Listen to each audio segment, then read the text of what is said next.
Well, hello, folks out there in YouTube land. Got a big show lined up for you. Let's get right on into it. All right, folks, Hot Seat Central. Who's on the hot seat and who's been moved off of it. Also going to talk about the college football playoff a little bit. We're going to go through the rankings right now, the AP and the coaches poll. Talk about that a little bit, but let's get into who's hot and who's not. All right, now whenever we do the Hot Seat Central, I have a tendency to get a little bit opinionated, and it might get a little rough. For some of you, look, it's 2024. Could be a difficult video for you, especially if your team's coach is on the hot seat. Now, what I normally prescribe when that's a situation is pretty simple. Go ahead and get your participation trophy, kind of hold it through the video. That always helps. If you're a Gen Z, put on your toboggan. That'll help you out a little bit. You can always go to your safe space if it gets too difficult for you. Everyone likes me and thinks I'm great in my safe space. My safe space. You know, just whatever it takes. Now, if you can't handle it, I understand perfectly. The best thing to do when that's the case, humongous, tell them. Just walk away. Yeah, just walk. You've had your opportunity. So now we're going to get into it. All right, I'm going to start out with Mike Norvell of Florida State. This guy, holy crap. After having a perfect season last year, he pretty much lost every single game. He barely beat the California Golden Bears 14-9. But look at all these, everything's an L. And then he finally beat the Charleston Southern Buccaneers. And then, of course, lost to Florida, the Gators, and they were really cool about it. They had to go out there and plant their flag and do all that kind of crap that other teams really appreciate. I think Norvell got ticked off about it, didn't want to shake Billy Napier's hand. And these rivalry games are really rough, especially in-state ones. They just get very difficult. Now, look, the situation with Norvell is Florida State can't fire the dude. They owe him way too much money. You know, when Alabama was looking for a head coach, they, of course, talked to Norvell, who was 13-0 the year before in his regular season, plus won the conference championship.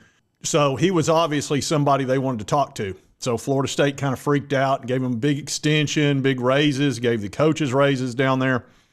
And now they're kind of stuck with him, which, look, I can't hardly blame him for that. I mean, you want to keep your coach that had a perfect record. And he was good the year before that. And he won at Memphis. It's not like he's a bad coach. But this year was a travesty. I mean, you're in the ACC. You go 2-10, and one of your wins is over Charleston Southern Buccaneers. I mean, that's just horrible. So, of course, he fired his offensive coordinator, 2 other assistant coaches, and he's brought on Gus Malzahn, who was a pretty darn good offensive-minded coach. He was at UCF. He probably felt like he might get fired there. Or maybe he wanted to do like the guy up at Ohio State, their offensive coordinator, and just step down from head coaching and just become the offensive coordinator, which is a much easier life, especially with NIL and all that kind of crap. I think Gus is a solid offensive coordinator, probably a step up from what they've had before. So, you know, you got to fire some coaches when you go 2-10. You just have to, because you can't fire yourself. So Florida State, Mike Norvell, he's on the hot seat going into next year. He should really go 2-10. You should be fired. You should absolutely be fired. But again, they don't have the $60 million plus it would take to fire him. So hopefully he can get it turned around. I really don't have a problem with Florida State fans or their team. I think it's because they don't like Florida very much, and that, you know, I can totally appreciate that. So we've always gotten along real well. I hope that he gets it turned around. Really, they don't have any choice. They got to stick with him. So you might as well, you know, it's Aunt Bee's pickles all over again. Well, there's only one thing to do. That's what we should have done in the first place. You mean, learn to love them. Yeah, learn to love them. That's all you can do. And hopefully he gets it turned around. All right, now we need to talk about Ryan Day. Holy crap, now he's on the hot seat. That loss Saturday to their arch nemesis, Michigan Wolverines, was horrible. Yesterday, I showed you many video clips of the Ohio State fans just kind of losing it. There was multiple times they just, you know, they're distraught. They're really inconsolable at this point. Fire Ryan Day. It's the worst moment of my life. You got to fire Ryan Day. You can't lose 4 times in a row. what to say. And I think this is, it's probably the worst loss in the history of Ohio State football. I know that's a heck of a statement, but if you ask any Ohio State fans, they'll probably agree with it. It's just awful. They were favored by 3 touchdowns. It was at home. Michigan has been kind of crap all year. They've already lost 5 ball games. They can't score. They can't throw the ball downfield. And somehow, Ryan Day I don't know if he just can't handle coaching against Michigan or what the problem is. It doesn't make any sense. And a $20 million roster that Ohio State's as loaded as anybody out there. They're up there with Georgia and Texas when it comes to great players. Everywhere you look, they couldn't run the ball. You've got Judkins back there, the best running back in the country. He certainly was last year in the SEC. We may have the best now in Dylan Sampson, but good grief, you can't run with Judkins. And you've got the best defensive safety in the country, although you didn't allow him to score very much, only 13 points. So I just can't understand that. It's almost like is he coach choking a little bit? I don't know if Michigan's gotten in his head or what the deal is, but I can tell you the Ohio State fans are sick and tired of it. And Ryan Day's very much on the hot seat. Now, the Tennessee Vols, it looks like will probably be playing Ohio State. That's what it appears to me. Now, that may change with the conference championships, Penn State versus Oregon, Georgia versus Texas. If one of those teams got boat raced, they may get pushed down the path a little bit. Georgia's already got 2 losses, and Penn State hasn't really beaten anybody significant. So there could be some movement there, but it looks like it's going to be Tennessee, Ohio State. And as we look at the rankings, the AP just came out, and they've got it Oregon, Texas, Penn State, Notre Dame, Georgia, Tennessee, and then OSU. So if they went by the AP, it would be a home game for Tennessee. Now let's look at the coaches poll. They've got it pretty identical, same rankings, although they've got SMU in front of Ohio State. So they weren't impressed with that loss to Michigan. Now that doesn't mean the college football playoff is not going to go ahead and let Ohio State play at home against Tennessee. They might put them ahead of Tennessee. I wouldn't be shocked by that, even though there are 2 polls that look opposite.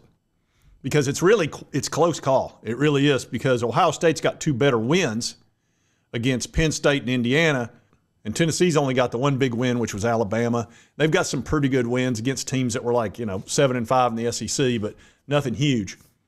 But Ohio State lost at home and a 21-point favorite. So it's about 50-50 to me. We'll see how it plays out. Hopefully we get to play them at home, but if we have to go up there to the shoe, the shoe fits, wear it. That's what I say. So that's your second coach. Now let's talk about a coach that's off the hot seat, Billy Napier. This guy, every single person in Florida wanted him fired. The YouTubers were in unison. They so wanted this guy gone, it wasn't even funny. Fire Billy Napier. Everyone to just get rid of him. I'm sick of him. Can't take it anymore. Billy Napier has once again proven beyond the shadow of a doubt that he is incompetent at running a proper Power 4 program and getting the Florida Gators where they belong, and he should be fired expeditiously, if not sooner. Fire Billy right now. Leave him in Knoxville. Leave his ass in Knoxville. It's as simple as that. He should no longer be the head coach of the Florida Gators, because guess what? He doesn't deserve it, and he's not capable of doing it. Yeah, just like that.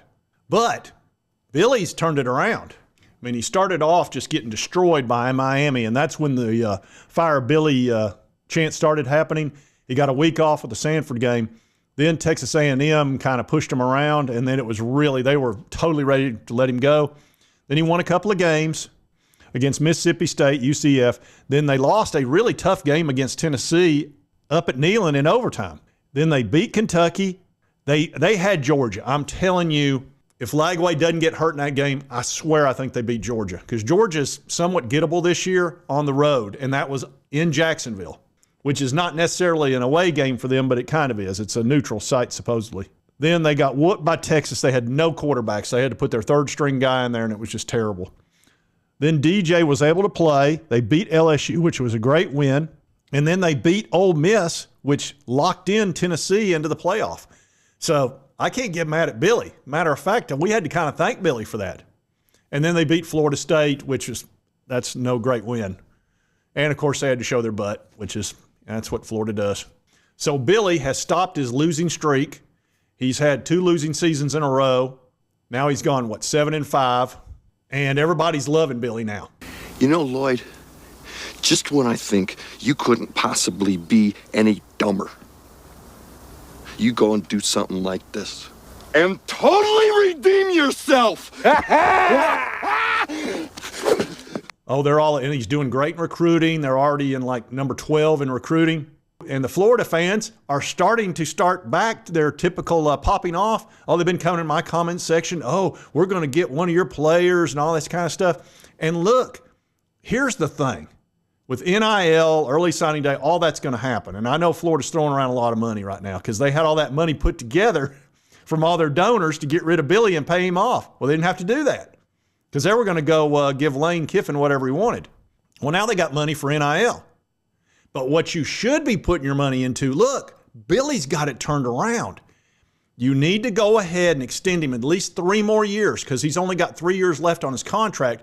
Somebody's going to come get him. I mean, a guy that turned a program around the way he did in only 3 years and already got you to 7-5, you better extend it and you better give him a raise because I think he's making 7 point something a year. I'm thinking 9.5 is the minimum you should pay him. Give him a 3-year extension and guarantee the entire thing. Take the $26 million a year you would have had to pay him, take that to $50 million, and then if he wants out, $3 million, because that's normally how these coaches like it, go ahead and lock yourself in because, look, he's proven he can do it. I mean, there's no doubt, and you're going to lose him if you don't. So to all those commenters out there who have been wearing me out, I'm on your side. Sign him now to an extension. Do it. I dare ya. I told you this video's not for everybody. All right. Last but not least, a guy I have given a ton of grief to, the Beamer. Shane the Beamer. This guy, he's having a really good year, and they legitimately deserve to be in the playoff. Had they not been totally creaked in the LSU game, they would be in. They'd be at 10-2 instead of 9-3. Started off the year with Lenore Sellers, who was really struggling. Fundamentals aren't there, but what an athlete. That guy with the ball in his hands is dangerous. And their defense came out of nowhere. They went into the portal, got a great player, had a freshman that he's a phenom, and their defense is great this year. I mean, they've really turned it around. Now, that doesn't change the fact that I absolutely believe that they had our signs in 2022 when they were a crap team. They were a crap team the next year. But those 2 weeks right there when they beat Tennessee and Clemson and had the special magical wristbands, and even Connor Stallions talked about how he would get certain signs to teams that could help his team. Allegedly. And I know it's my opinion, but I can tell you right now, I think y'all had our signs. And hopefully it comes out. I want to know why your athletic director resigned the day after you fired your recruiting director. And there's talk of NCAA investigation, all that. I mean, how can there not be? They even said that the NCAA rules were violated. So I don't know if that has to do with sign stealing or if it's something else. I don't know. But why have we not seen a report on that? If that were the Tennessee Vols, Pat Forday would have already written 15 articles about it. He'd be talking death penalty. He'd be doing all that kind of crap. I can't believe how quiet y'all have kept this. I've not seen a single article since then. Since the Bro Bible one, I've not seen any. Y'all have kept that thing quiet. But Shane is off the hot seat. 9-3. Even Carolina Jackpot's got a decent attitude about it, and that never happens. So we'll see I don't think you're going to get in. I think you're going to get creaked. Alabama's got that big name and that logo. And Alabama's, if it's between you and Bama, you're going to lose every time. That's almost any team, honestly. Ask Florida State. My Alabama Crimson Tide. So you probably won't get in, but hey, you had a great year. I mean, 9-3, and you're the hottest team in the country. Just enjoy it, man. Enjoy it. It's been a long time since y'all have had such a good season. And I wish we would go ahead and go to 16 teams in the playoff. Let top 8 have home field advantage. Do the top 16. And if you still want to do the conference championships, that's fine. Take the top 4, make them 1, 2, and 3, and 4. That way you can still have the conference championships, have all that money coming in. Because here's the thing, by going to 8 and 8, you add a ton of playoff games. You also add 4 teams. And if there's one thing that NCAA college football is going to need is more money. They're getting ready to pay players $21 million a year out of their own budgets. That doesn't count NIL. And the Supreme Court's already ruled on that. If you take away NIL, you're just going to get sued. And you're going to lose. They voted 9-0 at the Austin case. I mean, give me a break. So that settlement's coming on those other 3 class action lawsuits, and that money's coming. So they're going to need to get it somewhere. The perfect way to get it is to add more playoff games. This is going to be the most watched college football season ever in the history of college football. Everybody's watching. Everybody's talking. Instead of just 4 teams, there's 12 this year. There should be 16. So look for that to happen, and that would get in South Carolina, no problem. And Ole Miss too. So South Carolina fans, Ole Miss fans, you need to be pushing for the 16 teams because y'all would be in this year. And I know South Carolina sure as crap deserves it. They do. And I know that's weird for me to say that because I've given them so much grief about 22, but I can walk and chew gum at the same time. And also remember, 2 things can be true at the same time as well. South Carolina can be much improved from where they were. They can also have had our signs in 2022. Most people think they did. Allegedly. But anyway, maybe we'll find out. We're still waiting on Michigan to answer the notice of allegations. They had to push it off another 30 days. They got more attorneys up there than you can shake a stick at, but they couldn't answer in 90 days. Give me a break. You want answers! I want the truth! You can't handle the truth! Anyway, if you like this content, be sure to hit that like button. Let's continue to cover all these big college sports stories. If you've not subscribed, boom, boom, boom, right there. Hit that little button. It will not cost you a dime and help you get my videos. And right over here's the most recent video YouTube thinks you'll enjoy. We'll see you next time on Sports Talk Jay. I told you this was going to be a spicy one. If you're upset, got nobody to blame but yourself.